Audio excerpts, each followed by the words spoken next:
Mia, saan si Toby? Hindi ko alam, hindi siya umuwi ng apartment kagabi. Pero ang alam ko, doon siya sa bahay ng mami niya tumuloy. Finals kasi namin kanina sa Echo eh. Absent si Toby. Ito na yung kopya ng coverage ng ambush ni Congressman Toralba. Salamat. Nakikiramay kami. Sana mahanap na mga salarin. Isang ambush ang naganap sa labas ng isang television station. Bandang alas 10 ng gabi, nang ratrati ng mga hindi pa nakikilalang armadong kalalakihan ang sasakyan ng isang kumakandidatong congressman na si Enrique Torralba at pati na ang...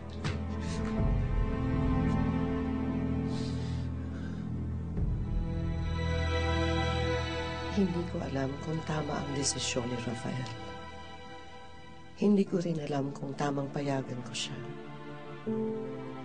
Ipagdasal mo na lang kami. At alalayan mo ang anak mo, Enrique. Ginagawa ni Rafael ito para sa iyo. Subaybayan mo pa rin ang mga anak mo. Baka hindi ko kaya ito na mag-isa.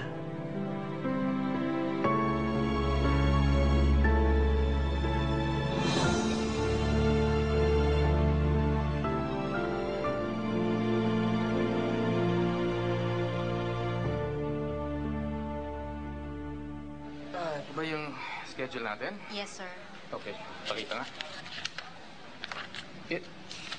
Ito lang bang itinerary natin? Yes, sir. Paano tayo makakahabol sa kalaban yan?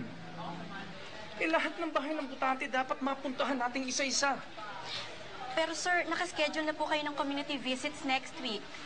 Next week? Yes, sir. Nasaan ang mga posters? Ba't huling dumating ang mga posters? Wala pa. Next week. Kailangan yan bukas na. Igahol na. Sir, na-follow up ko na po. Sige, okay. Sige na. Asikasuhin niya, ha? Please. Rafael, Ma'am. Pasensya na kayo, ma'am. okay ka lang? Okay lang ako. Nape-pressure lang ako. Ang dami ko kasi iniisip. Dami kong ginagawa. Huwag mo masyadong dibdibin ang kampanya. Ma'am, ayokong ma-disappoint si Papa. Rafael, your father has always been proud of you. And I'm sure he always will. By the way, meron kang check-up bukas. Bukas? Yes. I'm sorry, but I'm really busy. Hindi ako pwede bukas. Kung ayaw mo ako mag-alala, gagawin mo ang sinasabi ko. No arguments.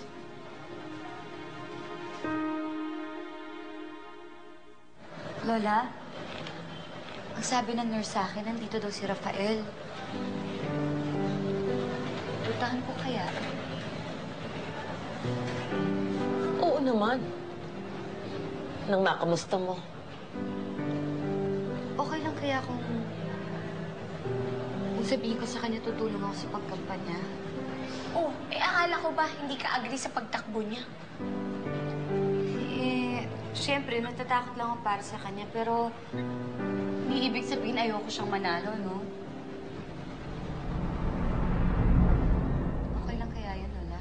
Oo naman. Dapat lang suportahan natin siya. Tayong lahat.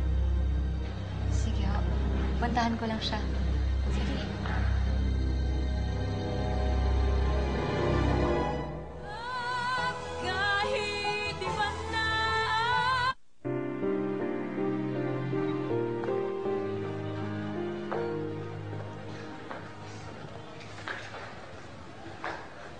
Ma'am Estelle?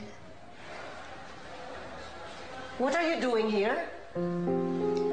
Gusto ko lang kung makausap si Rafael at saka makatulong mo sa kampanya. Maraming salamat at marami na kami mga volunteers.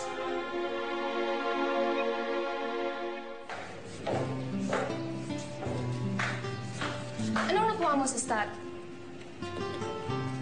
Uy, ang ganda-ganda ng grades mo, ah. Wait, Toby, nakuha mo na ba yung class cards mo? Last day ng release ngayon. And Bakit? Di ba mataas naman yung midterms mo? hindi ako nakakuha ng finals eh. Bakit? Marami akong ginagawa. Toby, kausapin mo yung mga professors natin. Ask for a second chance. Andiyan na yun eh. Ano pang gagawin ko? Mas marami akong dapat gawin na importante.